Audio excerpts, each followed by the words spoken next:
Owning a car. Perhaps one of the bigger investments that many make these days. But the ever-looming threat of having that car stolen in the increasingly violent carjacking incidents has seen a lot of drivers invest in securing their vehicles. Because if the car market is big, the carjacking industry has grown steadily alongside it. And since no one really knows when their car may be stolen, an industry of vehicle recovery experts has grown to counter this crime. One of these is Trackit, a company that prides itself in the rapid tracking and swift recovery of stolen vehicles, and indeed, many have been satisfied customers. So it was surprising that we received numerous complaints that this very same company, whose solid reputation made them market leaders, was defrauding the same customers that had shown faith in it. The fraud is simple, and based on part of their pre-sale advice that the location of a tracking system once installed in a vehicle is only known by a select few people who installed it.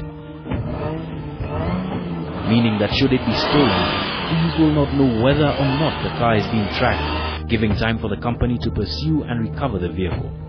All the company needs to do is not install the device and pocket the up to 45,000 shillings charged to install the anti-theft device, and make sure that no one is the wiser. Okay, we have high-risk cars. But slowly, people from within the company began talking.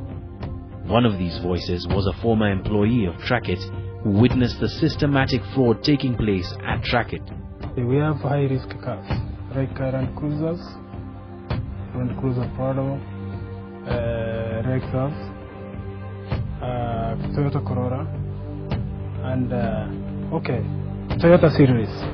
I can say Toyota series, but there's some like Mercedes-Benz, Nissan Patrons. Those cars, Mitsubishi, those cars which they don't have more demand. How does it determine which client is going to put tracking devices in and which ones are not going to be installed? Okay, that one you can't know, but there's a selected cars.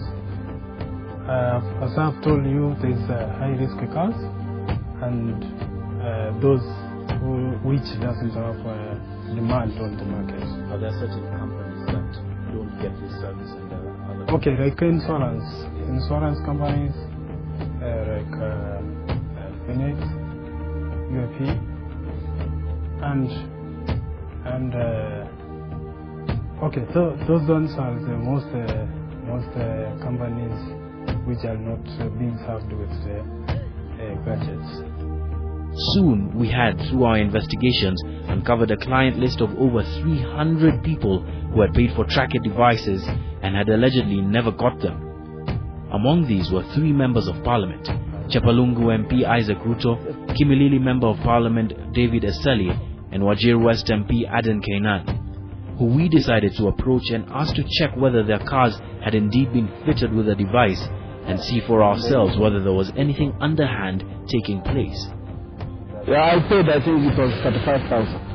Yes. What guarantee did they give you that you were going to get the services that you paid?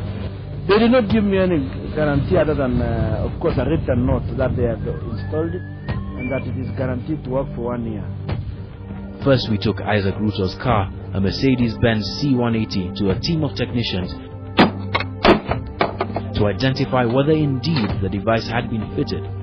Now, the tracking device that we're looking for is about this size in dimension. It's usually hidden near one of the power sources in a car. And so far, we've looked inside the boot.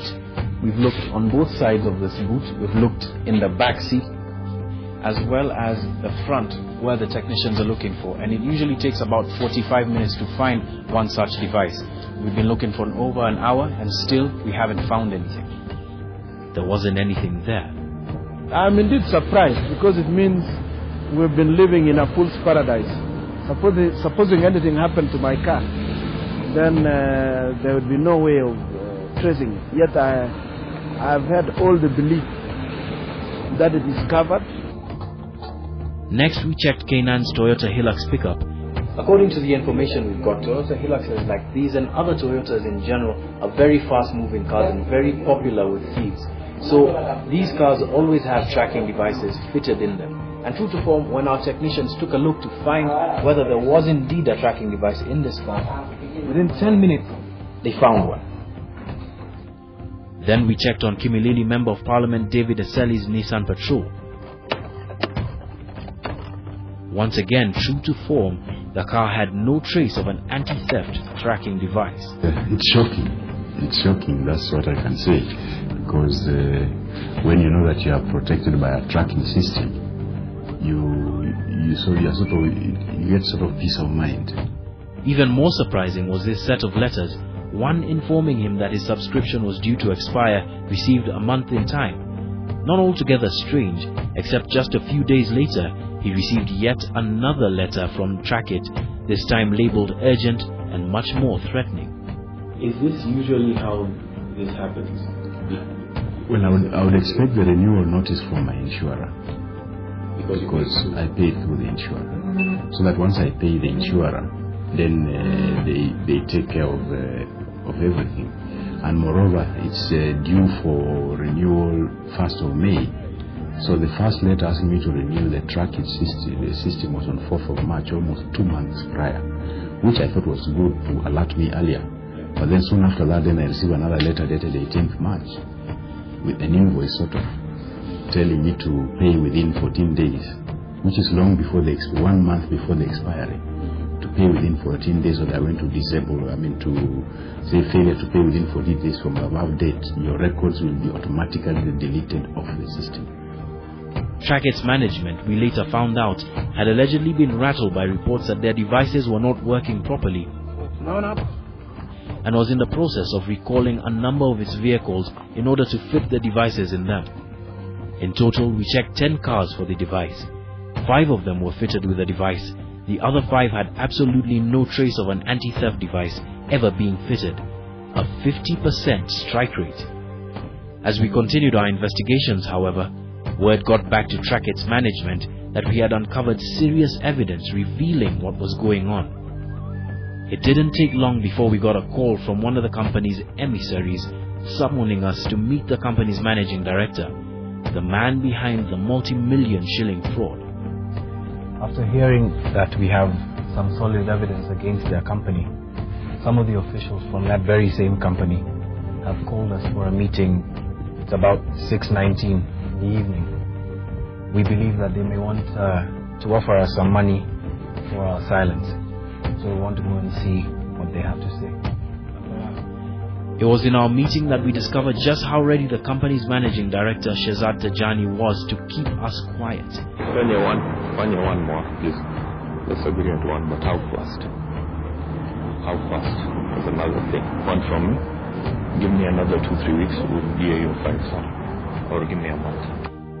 An envelope bulging with American dollars, the supposed price for our silence, the first of several desperate moves of a dubious tracker.